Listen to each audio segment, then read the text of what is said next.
आज दोपहर में नजर डालेंगे अभी तक की बड़ी खबरों पर। शुरुआत हेडलाइन से। सुरंग निर्माण में ब्लास्टिंग से कांप रहे आसपास के गांव। खौफजदा ग्रामीणों ने मौके पर पहुंचकर बंद करवाया काम। अब 4 महीने नहीं हो पाएंगे शिरगुल महाराज के दर्शन। बर्फबारी के चलते बंद हुए मंदिर के कपाट। शिमला में स्थित ढारे में अचानक लगी आग। नेपाली झुलसा, बड़ा हादसा टला। मोटरसाइकिल चोर गिरोह में शामिल 3 आरोपी गिरफ्तार। पंजाब से चोरी 3 बाइक भी बरामद। किसानों को प्रधानमंत्री फसल बीमा के बारे में जागरूक करेगी वैन। जिला के कोने कोने में घूमेगी गाड़ी। और अब खबरें विस्तार से। बिलासपुर में रेल लाइन के लिए सुरंग बना रही कंपनी रात के अंधेरे में चोरी छिपे ब्लास्टिंग कर रही है। इस कार्रवाई से नाराज खैरिया गांव के ग्रामीणों ने कंपनी का काम बंद करवा दिया। ब्लास्टिंग करने का पता चलते ही गांव खैरिया के लोग ब्लास्टिंग स्थल महाबली पर पहुंचे और गाड़ियों को घेर लिया। ग्रामीणों के आने का पता चलते ही रेलवे कंपनी के कर्मचारी व अधिकारी भी साइट से फरार हो गए। भानुपल्ली से बैरी तक बनाई जा रही रेलवे लाइन के अंतर्गत खैरिया गांव के नीचे से टनल का निर्माण किया जा रहा है। इसी टनल नंबर 10 निर्माण के दौरान की जा रही ब्लास्टिंग से गांव खैरिया के मकानों में दरारें आ रही हैं, तो उनकी भूमि भी नष्ट हो रही है। टनल में पत्थर तोड़ने के लिए इस्तेमाल किए जा रहे ब्रेकर से गांव के मकानों तक में कंपन आ रहा है। हालांकि पहले विरोध जताने पर कंपनी द्वारा पिछले 1 महीने से इस साइट पर ब्लास्टिंग बंद कर दी गई थी, लेकिन पिछली रात अचानक बारूद से भरी गाड़ियां महाबली साइट की टनल नंबर 10 पर पहुंची और ब्लास्टिंग शुरू कर दी। ब्लास्टिंग का पता चलते ही ग्रामीणों ने साइट पर पहुंचकर हंगामा शुरू कर दिया।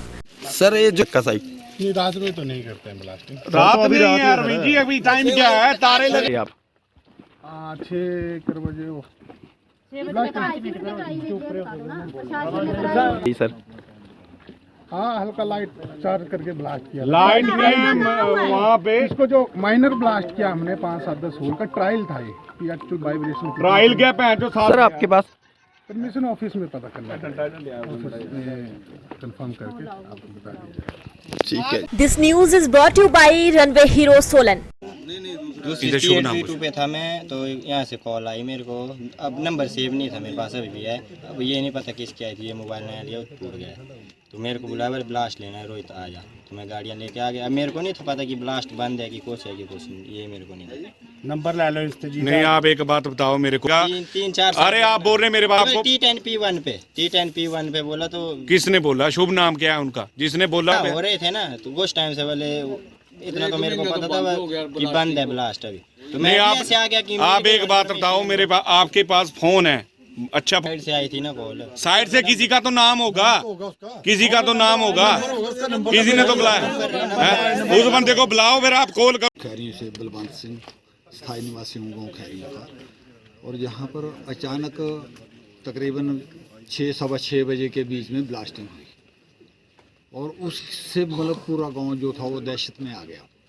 दहशत में आने की वजह से मतलब पहले भी इनको प्रशासन के पास गए हम, और जब पता किया एसडीएम साहब से भी, किसी से ऊपर भी पता किया, तो उन्होंने बोला हमने कोई इसकी परमिशन नहीं दी हुई है। तो हमारे ये जो आई है लेडीज़ वगैरह, या हम भी, हमारी भी उम्र तकरीबन 75 साल के आसपास है, तो हम बूढ़े बाढ़े आदमियों को हमारे यहाँ देखा, हमने प्रूफ पाया यहाँ पर, मतलब कि यहाँ रियल में मतलब जो है असलियत में ब्लास्टिंग हुई, और यहाँ इनकी जो ब्लास्टिंग की गाड़ियाँ भी है वो भी पाई गई। तो इसके बावजूद जो हमारा एरिया है, हमारे जो गांव का निवासी है, हर निवासी वो जिसके पास मकान नहीं रहेगा, ज़मीन नहीं रहेगी, तो वो क्या इसको रेलवे को चाटेगा? करें रेलवे का काम। हमारा मसला हल होना चाहिए। पब्लिक को जो उचित कार्रवाई है उसके मुताबिक मुआवजा दो, जो जैसे मर्जी फैसला करो, फिर ही अपना काम चलाए। हम वैसे आए हैं क्योंकि जब ब्लास्टिंग हुई 6:05 पर, तभी सारे गांव वाले ने एक दूसरे को फोन कर दिया कि ब्लास्टिंग हो रही है, क्योंकि आपने इनको परमिशन मिली, आपको कोई मैसेज है। मैंने सोचा मेरे को कोई मैसेज नहीं है कि ब्लास्टिंग का, क्योंकि ऐसी ब्लास्टिंग हुई, आज ज़बरदस्त ब्लास्टिंग हुई, क्योंकि गाँव वासी सभी ना आज इकट्ठे होके आए हैं। हमें इससे कोई लेना देना नहीं, हमें काम बंद चाहिए और जो भी हमें मुआवजा है मिलना चाहिए। हमारे गांव में जो दरारें आई है उनका तो सुनने से अनसुना कर दिया है इन्होंने, हमारी कोई सुनवाई नहीं कर रहे हैं। हाँ जी, मिला है, प्रूफ भी है, गाड़ियाँ खड़ी है जो अंदर जाके आए हैं, प्रूफ भी है, सब कुछ वीडियो बना के लाए हैं। हम लोग पक्के सबूत के साथ आए हैं। मेरा नाम जमुना देवी है और मैं खैरिया गांव की एक्स मेंबर हूं और आज हम यहाँ पर रेलवे लाइन जो हमारे गांव से नीचे जा रही है, आज हम यहाँ पर आए हुए हैं। आज तकरीबन कोई 6 बजे के करीब 6:06 थे, जब हम खाना बना रहे थे तो यहाँ से ब्लास्टिंग की ज़बरदस्त आवाज़ आई, जिससे कि सारे गांव में दहशत फैल गई कि क्या हुआ क्योंकि तकरीबन एक महीने से ब्लास्टिंग बंद थी। जो हमने एप्लीकेशन डीसी साहब को दी थी, एसडीएम साहब को दी है, मौके पे भी आए हैं, रेलवे वाले आए हैं, ये जो हमारे तहसीलदार साहब आए हैं, इनको भी पता है कि इनको कोई परमिशन नहीं दी गई थी, इनसे बंद करवाई गई थी। हमने जो एप्लीकेशन दी थी वो 9 तारीख को दी थी, 11वें महीने में 9 तारीख को दी थी। उसके बाद इनकी ब्लास्टिंग जो बंद की गई थी, उसके बाद इनका ऐसा ही काम चल रहा था। उससे ऐसा था कि गांव में खतरा तो था लेकिन कम था, जो ब्लास्टिंग का खतरा था उससे कम था। लेकिन आज इन्होंने अचानक से ब्लास्टिंग कर दी है और की भी इन्होंने रात को, इनको भी कर सकते थे ताकि किसी को पता ना चले, गाँववासियों को पता ना चले या गाँववासी कोई देख ना ले आकर। इनको ऐसा पता था कि ये गाँववासी आएंगे नहीं, क्यों आज तक हम यहाँ पर आए भी नहीं है। लेकिन इन्होंने जो भी हमारी प्रशासन ने भी अनदेखी बात कर दी। अगर प्रशासन ने इनको दी हुई है, इनको परमिशन दी हुई है तो ये हमारे को बताए, तो हम प्रशासन से भी लड़ेंगे। ऐसी बात नहीं है कि कंपनी से लड़ेंगे तो प्रशासन से भी लड़ेंगे। जब हमारे को कोई उन्होंने जवाबदारी नहीं दी है तो इनको कैसे दे दी? हमें ये चाहिए कि परमिशन किसने दी, एसडीएम ने दी, डीसी साहब ने दी या किसी और ने दी हुई है तो भी हमारे को बताएं। जो हमारे आज जो मकान नहीं, मतलब थोड़ी बहुत ही जो गुंजाइश थी कि खड़ सकते हैं, आज वो भी 1-2 मकान जो है गिर चुका है।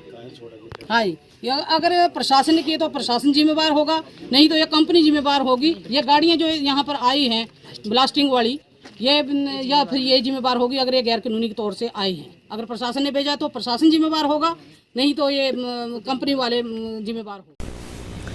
शिरगुल महाराज की तपोस्थली कही जाने वाली चूड़धार चोटी की यात्रा पर 1 दिसंबर से शिरगुल मंदिर के कपाट बंद होने के साथ ही आधिकारिक रूप से प्रतिबंध लग गया है।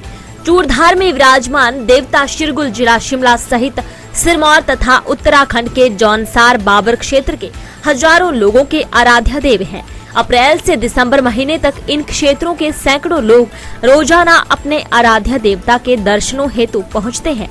दिसंबर माह में बर्फबारी के बाद मंदिर कमेटी प्रबंधन कमेटी के अध्यक्ष उप मंडल अधिकारी चौपाल नारायण चौहान ने चूड़धार यात्रा पर प्रतिबंध संबंधी अधिसूचना जारी कर कहा है कि दिसंबर महीने में चूड़धार में अत्यधिक बर्फबारी के चलते जहां पारा माइनस से नीचे रहता है, वहीं चूड़धार के रास्तों पर यात्रा में अत्यधिक जोखिम रहता है।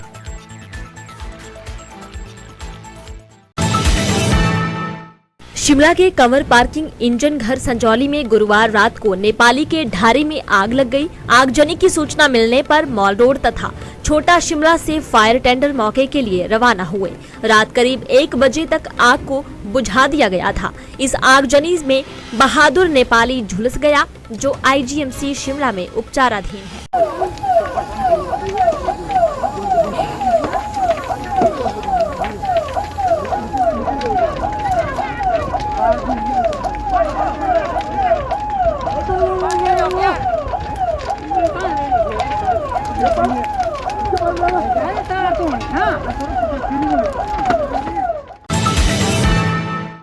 जिला पुलिस नूरपुर में मोटरसाइकिल चोर गिरोह को पकड़ने में सफलता करते हुए पंजाब से चोरी किए 3 मोटरसाइकिलों को बरामद किया है।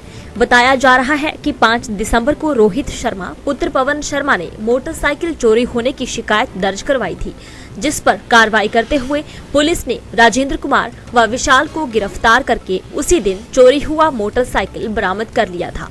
आरोपियों से सख्ती से पूछताछ की गई तो एक अन्य आरोपी करण सिंह को 6 दिसंबर को गिरफ्तार किया था।